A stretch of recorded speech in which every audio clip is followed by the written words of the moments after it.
I would like to welcome everybody to the APN Sober for the Holidays, brought to you by our Alumni Association. And if you don't know who the heck I am, I'm Andy Silvani, our Alumni Coordinator, and we're excited to have Dustin on as leading this webinar today. And he's going to talk about some of the challenges and with kind of going home for the holidays for that first or second time, with boundaries with your family and all that fun stuff that the holidays bring. I'm sure if you've been through APN and that's why you're on this call, there might be some people that haven't been through, but Dustin's our primary therapist. He's an LAC. He's just a jack of all trades out there, kind of had a bunch of roles, but now over the last maybe 18 months has settled into one of our primary therapists. And he's truly, if people have worked with Dustin, they know that he's a great therapist and he's eager to help.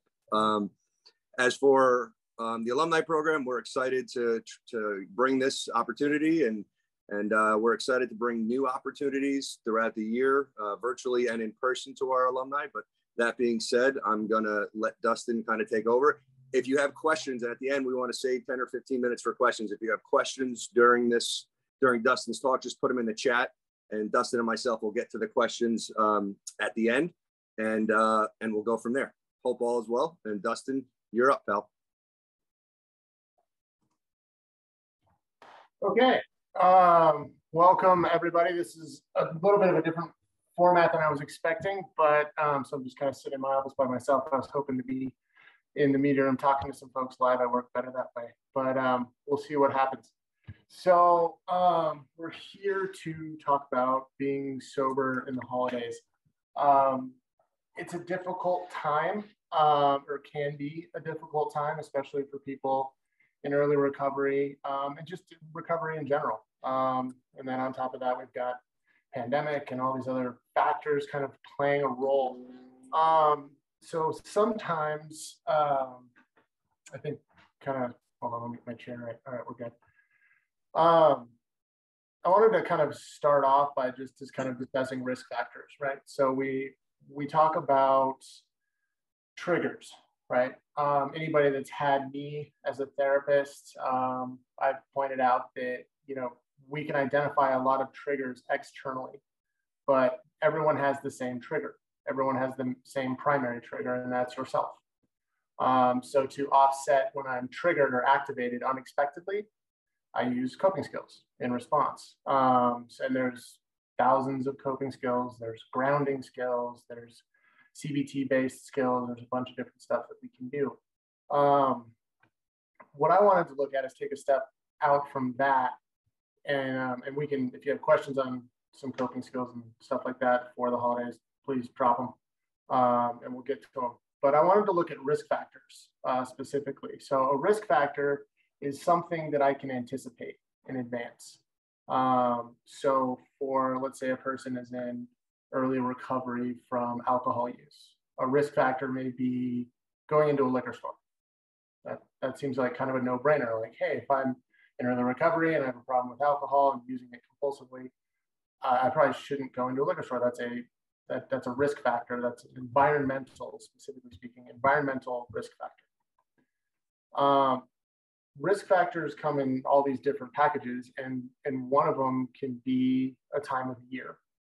So the holiday season, home, family, responsibility. That can be overwhelming. That can be something that we start to we've heard the term play the tape. But I wanted to take a look at that in a slightly different way today. When we think about the holiday season, a lot of it is, if you see a holiday commercial on TV, it's like families coming together and everyone's connecting and everyone's just hugging and it's presents and it's all these different things. When I see that, I look at it and I think connection, because I'm a therapist and that's how I think. And connection generally equals safety. And that's really what all human beings are seeking out. Everybody wants to feel safe. Substance use for a lot of people has been a safety mechanism. You could call it a maladaptive coping skill, but it's when a person engages in substance use, they're doing it for a reason. There's the euphoric cascade that occurs in a person's brain. All that dopamine rains down and you feel a sense of euphoria. But inside that euphoria, you're going to have a sense of safety. All of the problems of the world, you take your attention off of those, even though they still exist. And you have this short-term solution to that long-term problem, which is generally based in fear. Fear of, am I going to pay my bills on time? Fear of, am I enough? I mean, we can get into these very, very deep-seated fears. Hang on. All right, that's too much for me in it. So I've got this need for safety, just as a human being. We all have it. We all find different ways to do it. Substance use is generally looked at as a fairly efficient. Now, I'm not advocating for substance use, but it is effective in that I could be in the throes of depression, and then I can engage in substance use, and my brain is going to respond in such a way that I feel good. I feel safe. We can also establish that safety through connection, connecting to family, connecting to friends. This is why kind of the worst type of punishment when you go to prison would be solitary confinement, right? Being cut off from all forms of connection. That's pretty much the worst situation a person can find themselves in. So I say all of that to say that when we're looking at the holiday season in early recovery, we need to look at it through the lens of safety and rejection. For me to feel safe, right? I used to use alcohol, drugs, whatever it was, whatever maladaptive coping skill I had at my disposal. Now I don't have that at my disposal. But I may also feel limited in my ability to talk about my substance use disorder, my time in recovery. So I want you to think about all of the fears, all of the anxieties, all of the things that you have coming up around the holiday season, because those are generally preloaded. We're going to create a narrative in our head about the unknown. So I would imagine, I mean, my personal experience when I went home for the holidays for the first time, I had this story in my mind that I played out where everyone was going to know when I walked in the room, and everyone was going to offer me a drink or ask me where I'd been or really start to question and dig on what's going on with me. And that created some anxiety, right? So I've already started to kind of activate myself in such a way that I need to cope somehow. That preload of, okay, well, I'm not going to be able to drink. I'm going to have to come up with a story. I'm going to have to distract people. I don't know really how I'm going to do this. Led to a feeling of rejection before I even got there.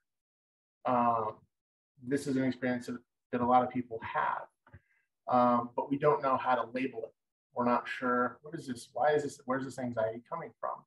And a lot of it is, again, from that story we're telling ourselves and that fear of rejection or disconnection, okay? So risk factors, they can be home, they can be work, they can be friends, they can be geographic locations. They can also be rituals, right?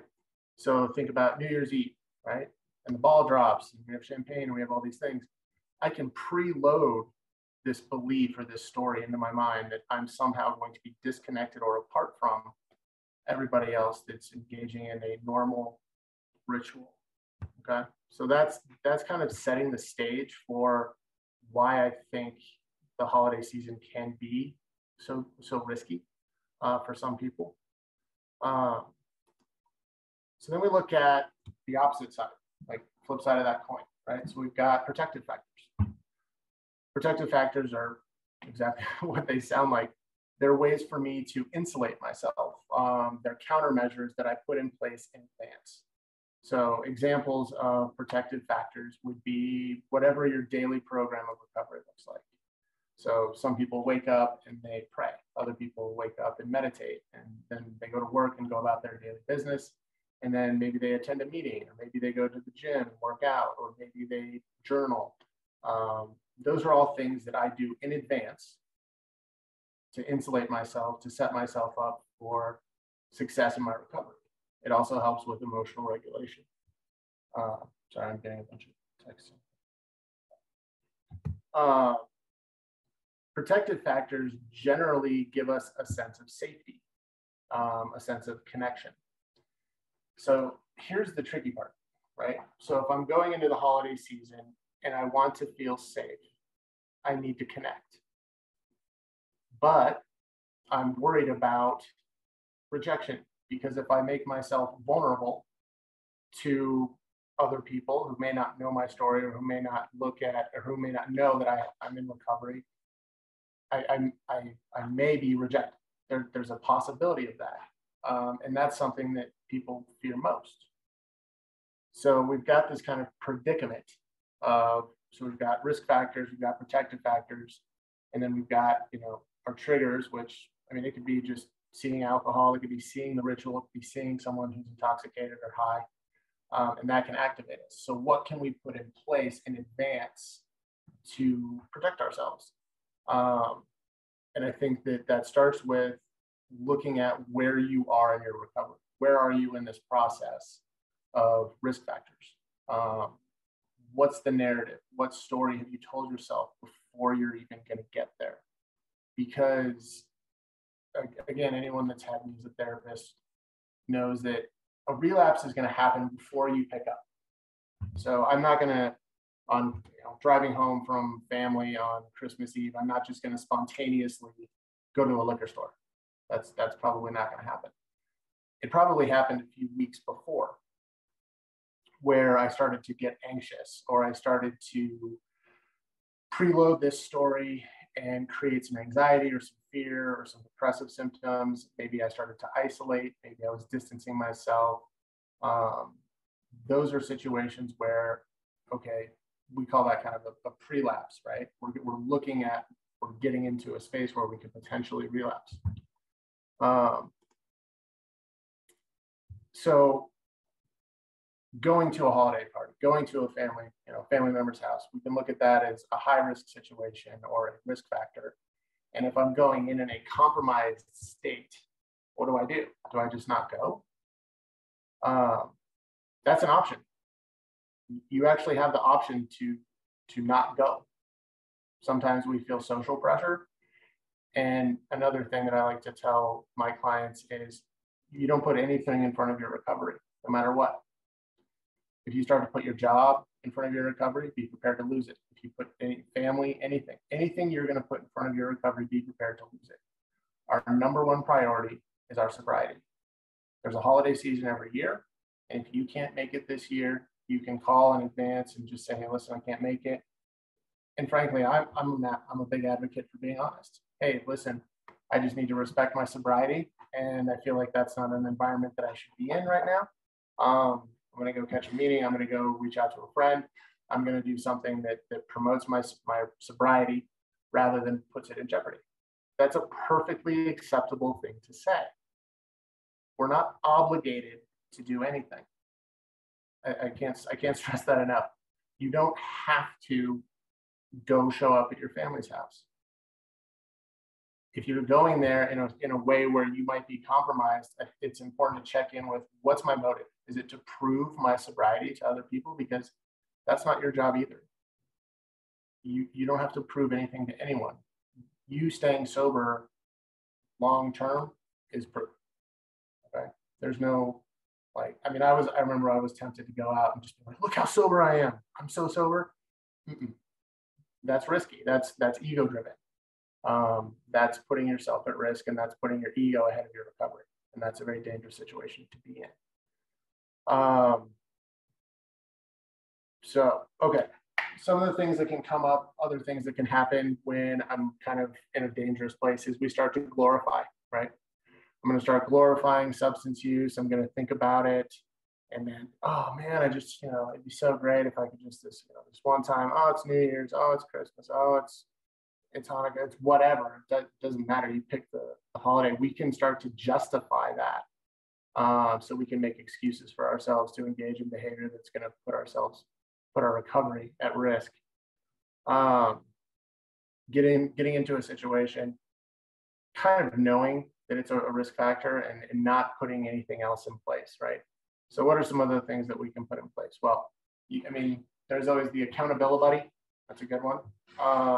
Having somebody that's in sobriety or in recovery, or someone that's supportive of your recovery, who you feel connected to and safe with, that's a person that you can go into a situation with, and they can hold you accountable, and you can check in with them, and you have that kind of, again, that sense of safety that you might be looking for. So those are some of the protective factors, but I think, again, it's critically important to check in with how you're feeling and how that relates to connection versus disconnection, or the fear of rejection. Okay, so next piece.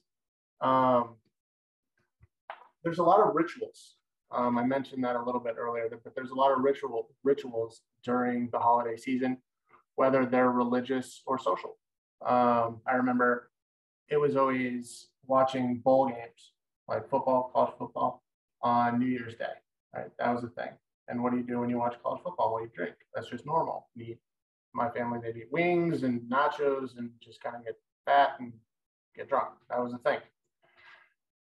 That's a ritual, just as much as going to a house of worship would be a ritual. Now, they're different. When we look at them, we think, oh, wow, getting drunk is, on watching football. That's completely different than, say, going to church or something like that. But here's the interesting piece, is it really isn't, because you know exactly what you're supposed to do. And you know that each element to each ritual has meaning, right? So if for instance, I go into a church and I stand up, I sing a song, I sit down, I listen to the pastor or whomever is kind of at the front of the church, and then there's kind of a normalcy to it. It's a consistency. AA actually does the same thing. You go to an AA meeting, and there's a pretty standard format. It's a ritualized behavior. Office parties, right? Those were popular. I remember when I used to go to office parties, and that's back when I was in active addiction. And the goal was to get drunk and not make an ass of yourself. That was really the goal. Like, who could have the kind of wildest time but still keep their job? That was kind of that was the environment I worked in. But that was, everybody knew that they were going to drink before, so they met for cocktails there, and then you went to the party and all these different things. The holiday rituals are generally at odds with rituals of sobriety, right? My daily program of recovery, includes me going to the gym. It doesn't include me going to a party. So this is where we start to get into perception. Perception is a big thing. If I engage in a holiday ritual, say a Christmas party or watching football or whatever the ritual is, generally there's alcohol or there's some sort of party involved. And I'm going to perceive that as connection. And in order to participate in a ritual, I have to engage in the ritual. So I would have to drink. Because I'm limited in that, that may activate those feelings of disconnection or rejection.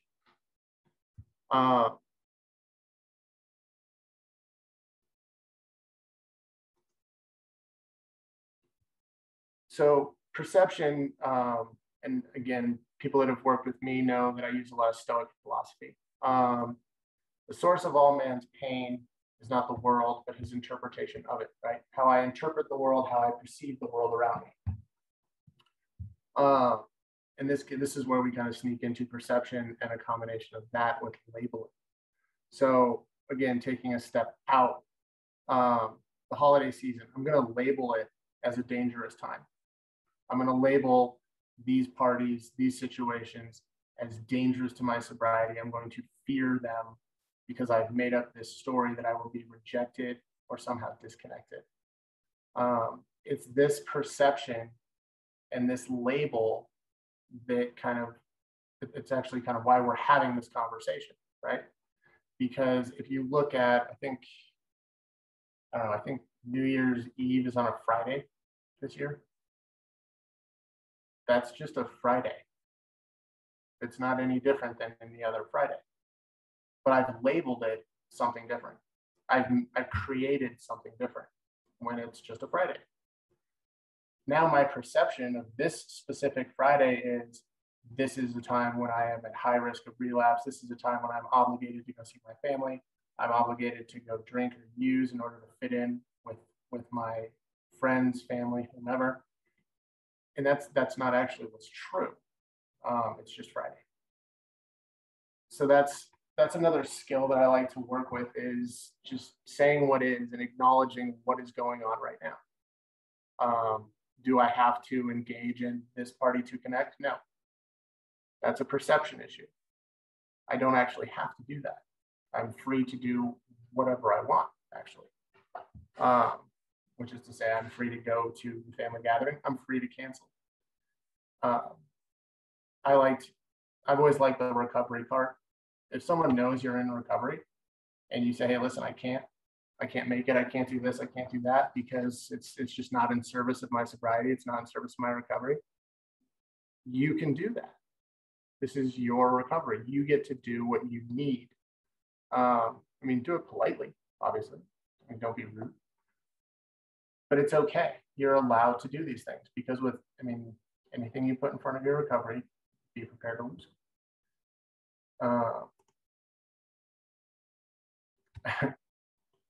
Another one that I hear people talk about often is, I don't know what to say. What do I say? Hey, Dustin, why aren't you drinking?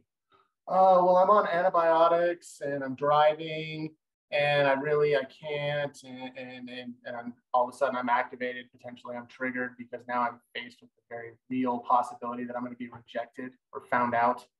Not to mention I'm a terrible liar. So I'm not probably going to be successful with that. So what do I say? I went to rehab. Say that if you want to. You could use humor to deflect. When I drink, I break out in handcuffs.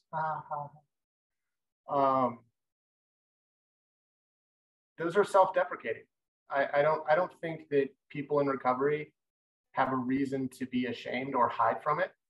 It's a very complex disease and it's a very difficult thing to come back from. I mean, it takes work daily, and it's something that we work on really hard, and you're allowed to be proud of that. You're allowed to own your recovery. In fact, I encourage it. I'm a big fan of, if somebody is asking me, hey, can I get you a beer? No, thank you. You don't have to give your life story. No, thanks, I'm good. And if they press, are you sure you don't want one? Yeah, no, I'm fine. Thank you, though. You can do that. If someone's a little overzealous, maybe they've had a couple of cocktails and they want you to join in. And again, that's where I want you all to check in with what's going on for me right now. Is this about my fear of rejection? Is this about connection? Where am I at with that? And can I connect without it? And if I don't drink, will I actually be rejected? Because the chances are you won't. It's a perceived threat. It's a story I've made up. I generally go with if someone's going to push really hard, I generally go with, I'm a person in long-term recovery. That's it. It doesn't have to be a big thing. 9 times out of 10, people go, oh my gosh, that's really cool. Wow, I didn't know that. Oh, hey, I have a crazy Uncle Larry. I wish he would, get sober like you. It's not something we need to be afraid of. I love AA, NA, all the A's. The one thing that I struggle with them is, or with us, I'm a member, the anonymous part. I mean, I understand the need for anonymity, but at the same time, if we don't say we're in recovery, if we don't own the fact that we're in recovery, nobody knows that we recover. And I think that that's something that we each get to look at for ourselves and our level of comfortability. And I mean, if you want to say I'm on antibiotics, that's okay. That's fine. For me, and what I want to encourage in people is just owning your recovery. It's something you work hard at. Again, you should be proud of it. You shouldn't be ashamed of it, because I mean, shame is kind of that soul eating emotion that can start to trigger, you know, that relapse process. If I'm in my shame, I need a way to feel safe. And the fastest way for me to get safe is substance use, even though it's not going to solve any problems, and it's ultimately going to put my life at risk, and it's going to put me in more danger than I was in the beginning. But yeah, so I mean, I generally, like I said, I go with, I'm a person in long-term recovery. I'm a person in recovery. You know, you can be kind of pithy and say, you know, drinking or drug use doesn't really, you know, it's not a part of my sobriety. It's not part of my program. But I'll watch you. If you want to use that, sort of cool. But again, I don't think it's something that we need to hide. I don't think it's something we need to be ashamed of. I think it's something that takes a lot of hard work, and it's something we should be proud of. So I think I kind of burned through a lot of that because I wasn't sure how much time we had. So let's just open it up to questions, because I feel like that's kind of where we're going to get a lot done. I don't know. Andy, do you have questions? I'm pulling up my little chat thing. Hey, pal, that was awesome. I can really relate to like the self-deprecating part too. Like that's definitely where I like to go with that. But you kind of talked about rituals, but can you talk about just something, something as simple as just having a plan? Like, hey, if it's a first trip home in sobriety and I'm going home from Tuesday to Friday, you know, like what is, like, how detailed of a plan, like, does it look like? Am I going to set meetings? Am I calling set people? Like, what does that look like? Yeah. So, thank you. That's a good one. I've always subscribed to, so anyone that knows me knows I really like movies, right? And there's a movie called Ronin, and one of the lines in that movie is, if there's any doubt, there is no doubt. So again, that's that risk factor thing, where if I have doubt, there's no doubt that I should plan. Like if I'm concerned about staying sober, I need to create some structure for myself. And that structure creates some freedom to move around in. So, I mean, I've detailed plans with clients in the past where we're going to literally catch a specific flight. It puts us there early in the morning or late at night, depending on kind of what makes sense for that individual. And we're planning it down to the hour. We're going to get in and get out as quickly as possible, if that's what makes sense. If it's a high risk situation and you're not in a situation where you can, you know, kindly bow out, then yeah, let's go home. Let's make it a 24-hour trip. Let's make it a 16, 18-hour trip. Let's be very deliberate in who we're going to see, where we're going to stay, and what kind of accountability we have, and what sort of refuge we've created for ourselves when we're in an environment that is not necessarily hospitable to your recovery. I know that sounds like kind of dramatic language, but this is a very serious thing. We need to take our recovery seriously. We need to protect ourselves, because, I mean, relapse isn't the end of the world. I'm not advocating relapse, but it's not a fun process. I can speak from my own experience. It's not good. It's something we should be able to talk about. I think a lot of people are nervous to talk about it, especially with family. And I find that a problem shared is a problem cut in half. Hey, mom, dad, sister, whoever, I'm worried about relapse. I don't want to put myself in a situation like that. So I'm going to make my trip short. I'm going to keep things really quiet and succinct, and I'm just going to be there from Friday night through Saturday night. And I'm going to stay with you guys, and I'm not going to be going out and about or doing anything. And that level of honesty, I think, also is a really fantastic way to rebuild or regain trust with any part of your family system. And it's a way to invite them into your recovery. When I own my recovery, I've invited someone in. I'm demonstrating trust in them because I'm vulnerable. I've just taken a chance and I've said, hey, I'm a person in long-term recovery. And now this person is invited into my world. When I talk to my family or talk to whomever and say, hey, listen, I'm going to be real with you. This is a scary thing for me. I'm in fear. I don't know what's going to happen. I'm worried about being rejected. I'm worried that I can't participate in the family like I used to. You know, am I still a part of the family? Am I still a part? Do I still have connection? That takes a tremendous amount of courage. And that's one of the key elements in vulnerability. But vulnerability is mandatory for connection. If I'm not vulnerable, I cannot connect with you.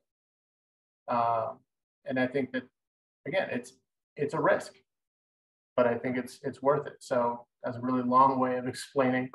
I think you need to be honest with yourself and identify the risk factors, identify protective factors that can insulate you. And sometimes just the amount of time is a really good way to address that. I'm just going home for a day. Awesome. Yeah, and I agree.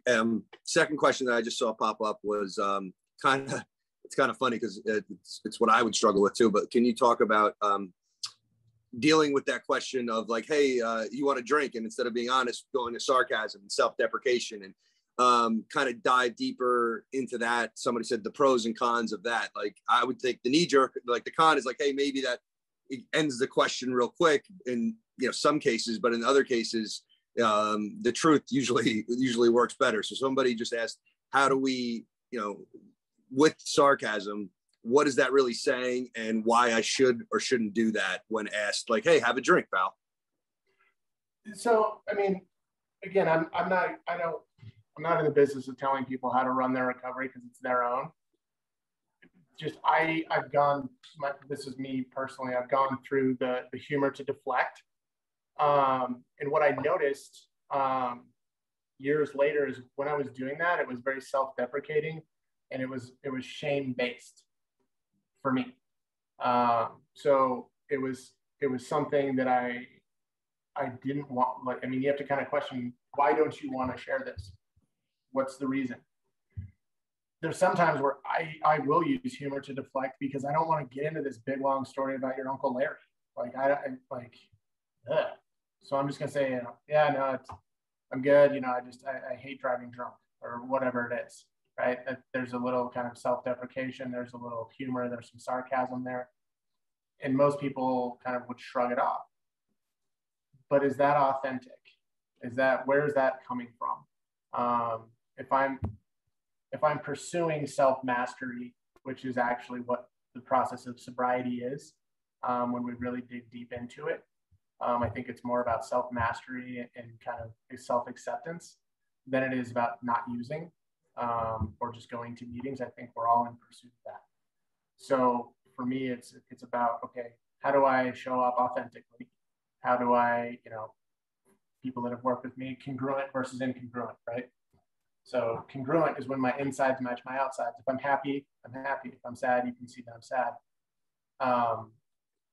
The distance between that when I'm incongruent. So if I've got some shame and I'm projecting I'm fine, or I'm using humor to deflect or sarcasm, that's actually increasing my risk of relapse because I'm emotionally compromised. I'm incongruent. But again, that's for each individual to kind of determine on their own. Are you okay just making a joke? Because I mean, we're allowed to be funny. We're allowed to make jokes. It's okay. Not everything has to be this big, huge kind of thing to worry about or perceive as, you know, oh no, I'm going to relapse because I used humor to deflect. No, that's not the case. But how much is it showing up? And how much is it, where are you feeling it? What's showing up for you when someone says, you know, hey, Andy, you know, let's grab a beer and then we'll do a line. Like, and you go, oh, I hate the smell of cocaine and I break out in handcuffs when I drink beer. Ha ha ha. Are you being authentic? Are you really connecting with that person on an honest level, or is it a superficial relationship and you want to keep it superficial? I don't know. So I'm not sure that's an answer. Whoever wrote that. No, that's an answer. No, absolutely. That's an answer. Absolutely. Well, we got a couple questions, right? So the next one is kind of about that curious person, right? Like, oh, you're sober. Like, well, what about this? And what about that? And then they might, let's say you're at a holiday party and they say, hey, well, what about, let's get you an old Duels or let's get you a Heineken Zero. And you're like, yeah, I don't want to mess with any of that. You know, like, so it's that person who might not like think they're having bad intentions. They're just super curious. They're super, and they think like, of course you need a beer, like something in a beer in your hand, whether it's a Duels or something like that. Does that make sense? Yeah. So how to like, again, this is more about those confrontational or not confrontational, but those honest conversations with people and like, hey, like back up, but saying that in a non-threatening or non-combative way, like, hey, I'm good with my seltzer water. You know what I mean? And and I think that this is something that it's kind of like the last answer, where this is something you adapt to your own style. I've never understood the point of O'Doul's or near beer or whatever you want to call it. I never drank beer for the flavor, so I can't get there. Some people really like it, and that's cool. I think that you're kind of playing with fire a little bit. You're tricking your brain. So your brain associates a flavor with a sensation, right? So the addicted brain is going to taste beer and then nothing's going to happen. And then that's going to activate that limbic system and the nucleus accumbens gets fired up. And now all of a sudden I'm going to experience a craving potentially. So I've never really seen the point. It kind of shows you how much alcohol companies understand about what their product does. Because again, I've got this, my brain remembers what beer tastes like. So if it's something you want to do, then God bless, just go in knowing that you're walking kind of a dangerous line. That being said, I think it's the same way if you want to decline, a normal beer versus a near beer, an O'Doul's or whatever. You can use humor to deflect. I've always said, when I think about non-alcoholic beer, it's like, okay, well, why don't we just go camping in the living room too? Like I don't understand. I don't understand. What's the point? Yeah, I don't really get it. We can go fishing without bait after that. Like that'll be cool. I don't get it. But if there's other ways to kind of fit in. A glass of water works. Like, no, it's cool. I got a water. I've gotten kind of bougie, so I bring like my own fancy ginger beer or whatever, because I live in Vail now. So I gotta do the bougie sodas. Cool. Yeah. But no, I think that it's more about the authenticity piece, and it's more about checking in with yourself and just looking at it through the lens of connecting, because it's easier to connect when I'm vulnerable. It's easier to connect when I take that risk, when I have that courage. You say, no, man, you know what? I don't even do that, or yeah, sure, I'll have that. But just know going in, okay, I'm at an increased risk of kind of tricking myself or putting myself in a compromised cognitive state where I may want to go drink a real beer, because that makes more sense. The alcoholic, the addicted brain goes, why are you drinking that? Go drink the real beer. Yeah. Awesome. All right. Now, next question is, if you're kind of like, let's say in the area, like I'm at the Lodge, right? I'm in Christmas or I'm in Edwards, Colorado, and I'm newly sober. Like, what are some possible activities or like, are there like meetings all day if you're looking to go to AA, like, or if you're in a secluded spot, like again, I think it goes back to that plan question we had earlier. Like, how can I, in the beginning, like, hey, before I have the tools to work on my sobriety and start to feel balanced, if I'm 3 weeks sober, like, how do I distract myself almost? You know what I mean? Like, what are some tools that I could do? And I think, yet again, you kind of talked about it a little bit with the plan aspect, but if you have any insight on, yet again, distraction is not a long-term answer, but it could be in a short-term setting. So maybe elaborate on that a little. Yeah, I think that, so you could look at this distraction piece, and that certainly works, right? So when we look at cognitive grounding, right? So if you're activated, right, you have cravings, something's going on. The more you think about and entertain that craving, the more you glorify, the more intense it's going to be, right? If I enact cognitive grounding skills, so one skill is counting the corners in a room. That's actually a skill. It's a highly effective skill, actually, because that part of the brain where the craving comes from, which is the nucleus accumbens, it's this little tiny thing in your brain. It's like the size of a pea. That doesn't have a lot of horsepower. So if I don't continuously feed it energy, cognitive energy, thoughts, it's going to burn out fairly quickly. So I start counting, which I'm activating a different part of my brain, right? So I'm just counting 1, 2, 3, 4, count all the corners I can find. I'm going to take the cognitive energy out of that craving, because you don't have to use to solve a craving. You actually don't have to pick up. With the appropriate coping skill, you can get rid of a craving in about 20 minutes. That's generally about how long it takes. And just having that knowledge is an important thing. So I got a little sidetracked there, but back to the question, you know, what can I do to distract myself? Well, anything. There's just one thing on earth you shouldn't do anymore, and that's drink or use drugs. Like, that's it. Those are the only things you can. And I don't love telling people you can't ever do this, because as soon as somebody tells me I can't do something, I immediately want to go do it. No, you shouldn't use anymore. If you do, your life will probably not turn out as well as it could have. I haven't met a person that's like, man, I'm so pissed I got sober. You know, I wish I would have kept drinking. Like, I haven't met that person yet. I'm not sure they exist. I mean, Keith Richards got sober last year, so go figure. But yeah, I mean, what are you passionate about? What inspires you? What do you want to be part of your story? What experiences have you gone without? It's not so much about distractions, it's about experiences. That's how we're kind of created as individuals. I'm a sum of my experiences. And I've had a lot of experiences. I've had a lot of addiction experiences where I learned a lot about sorrow and despair and isolation and rejection. And I've had a lot of sober experiences where I've learned about connection and love and acceptance and all of those things. So if I'm passionate about basketball, you can go to a basketball game. You can do that. You just have to go in with both eyes open and account for the risk factor and the ritual that is going to a basketball game, right? It's the same thing as going to a Christmas party or anything else. If you put the appropriate coping skill and the appropriate protective factors in place, there's not really anything you're limited to doing. Did this person have anything specific in mind? If you wrote this question, throw me a specific, because I'm curious.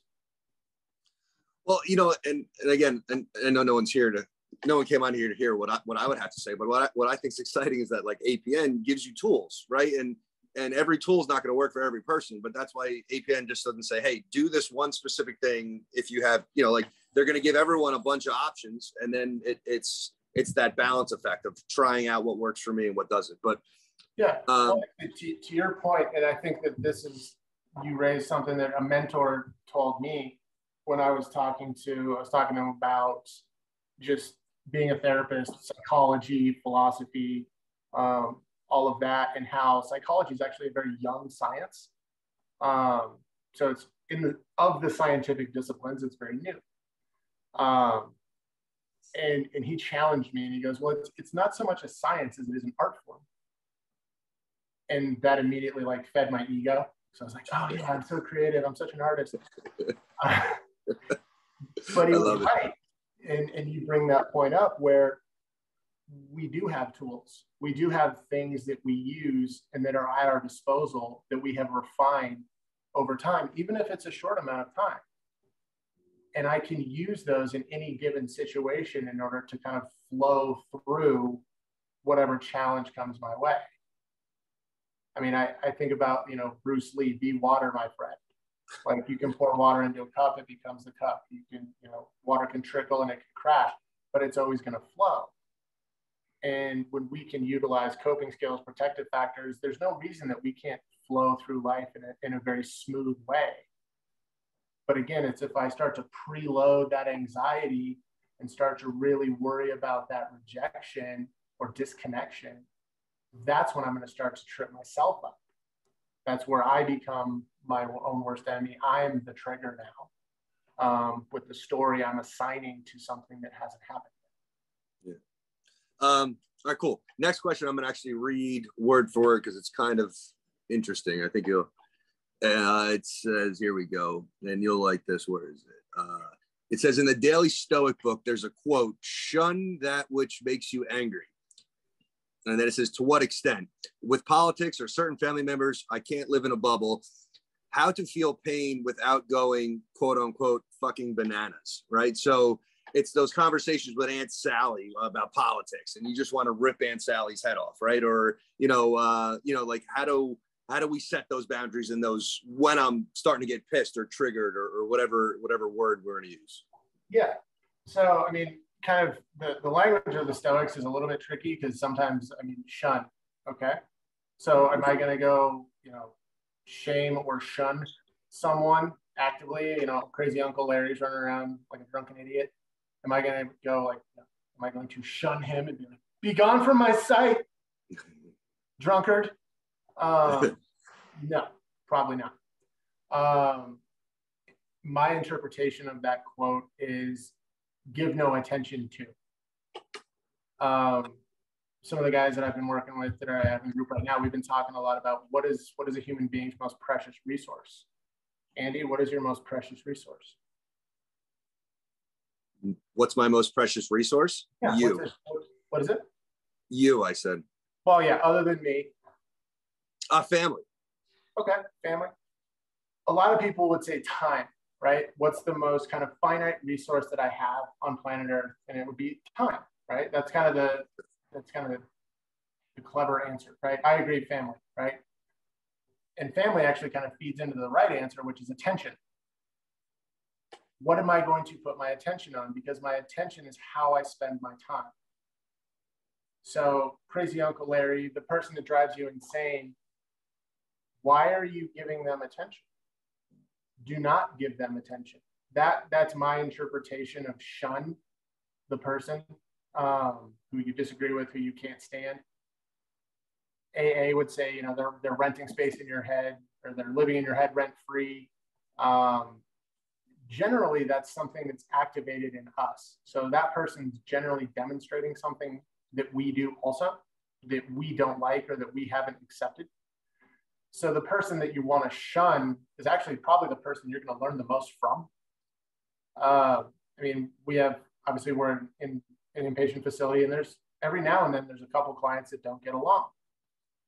And when I'm working with a client and they're saying, this person just really drives me insane, I'm like, they're going to teach you more than I ever will, because they're activating something in you that it's a blind spot for you. You were unaware of this.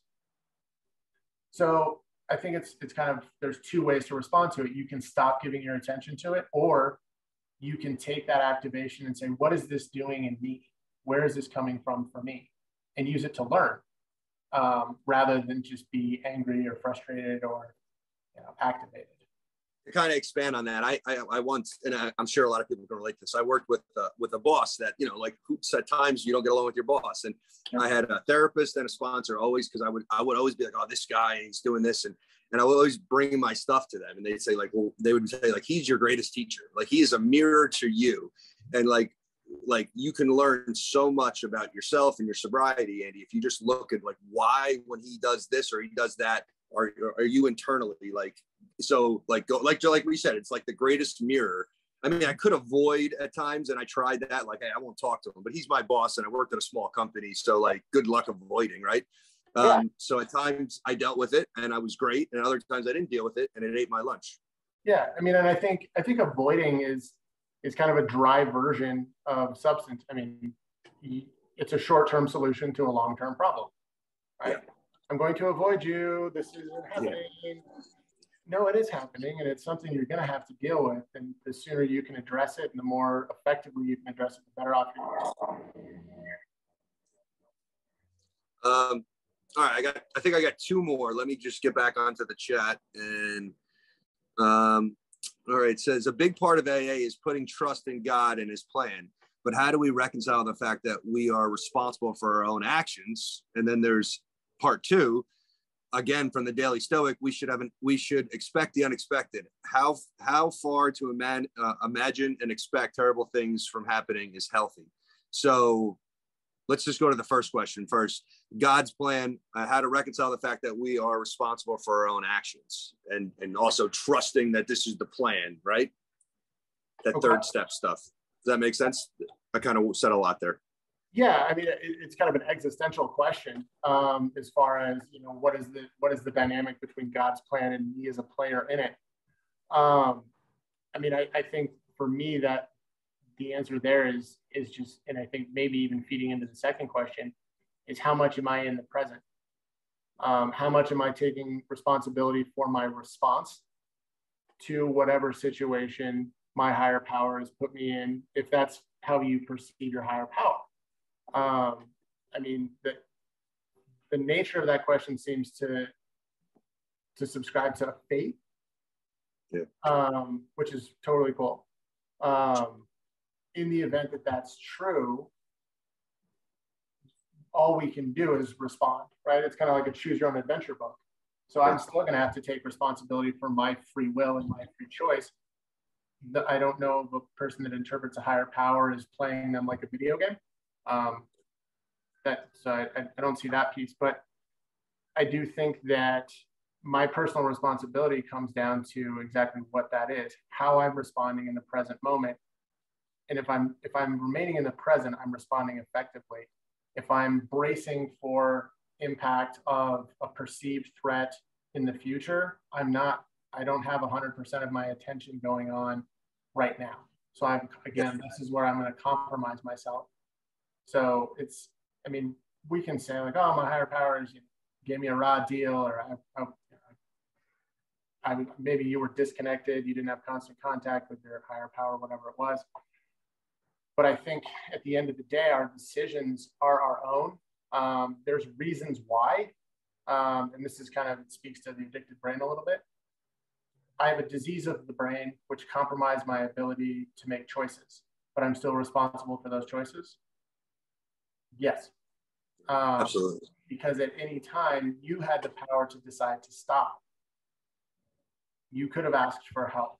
You could have gone into treatment. You could have done a lot of different things, but you weren't there yet. And there's a myriad of reasons why you may not have been there. I think that's an let me jump into, because we got about 2 minutes and I got to wrap it up for you. But I also think on that too, like, it's funny, like the longer you're working a program, or you're working with your therapist, or you're working on your health, your mental health and your sobriety, you start to get some discernment where you can see the truth from the false. But like when I'm in detox and like, day 3 of detox and I'm in the med line and like, there she is, the girl of my dreams, but we're both getting gabapentin at the same time. I'm like, this is God's plan for me. You know what I mean? Like, yeah, like I mold it to what I want. And like, no, it's not, pal. You're just both getting gabapentin and you're both sick. You're both 2 sick people right now, so you have 1 minute to kind of talk about that. And then I'm going to stop it. Wait, what was the other one? Just like, let me go back and look. Chat. How far to imagine and expect terrible things from happening is healthy. So like living in the future and the fear of the future, like, is it okay to plan for stuff, or do I want to live in the future? You know what I mean? So I think it's one. You got 1 minute, pal. So short answer. Yep. Stay in the present as much as possible. Fear is an irrational emotion because it's based on information you don't have. It's a story you've made up as a means of kind of satisfying a need for control. This is a pretty standard kind of human response, because if I have a sense of control, I have a sense of safety. And again, kind of in tune with what I was saying earlier, we're constantly looking for a way to feel safe. And if something is unknown, that is inherently dangerous. So what I'm going to do is I'm going to make up a story, and I'm actually likely to create more anxiety and more depression for myself by going too far into the future. It's not a bad idea to have an idea for your future or a target. My guys and I were talking about this today, which is you can have a target for your future and then come back into the present and build incremental steps in order to get there. Yeah. All right, cool. Yeah, I mean, I love it. And we're kind of about to wrap up. There's a couple questions we didn't get answered. So maybe me and Dustin will kind of look through those and maybe respond with some emails to people about those. But our marketing team's recorded this, so we're going to send it out. If you'd like to watch this, or if an alumni that wasn't here, that wasn't able to come on, like, hey, we'll have this recorded so you can watch it. The alumni will be doing this again with 2 other therapists. One will be Lana, which everyone knows Lana, and the other one is Carrie Francisco that does our family therapy. So we're going to try to, the Alumni Association is going to continue to try to bring, like the APN staff and connect everybody, right? Because, the biggest thing I hear from people are like, oh, how's that staff member and how's that staff member? And we'd love to like bring you guys always together, but they're working all day, and Dustin's like leaving this in 2 minutes, and he's got an individual session probably a couple. So it's just busy. So if we can bring you guys some of the therapists and some people to connect to, that's kind of our goal, and we want to be a part of your journey. But again, I want to thank Dustin for coming on, and I want to thank our marketing team for getting all this set up. And that being said, appreciate everyone's time. Dustin, you're the man. Do you have anything to close with, pal? No, thanks for kind of checking in, and no, you have the power to do what you want, and just make sure you put your recovery first and don't pick up no matter what. Awesome. All right. Thanks, everybody.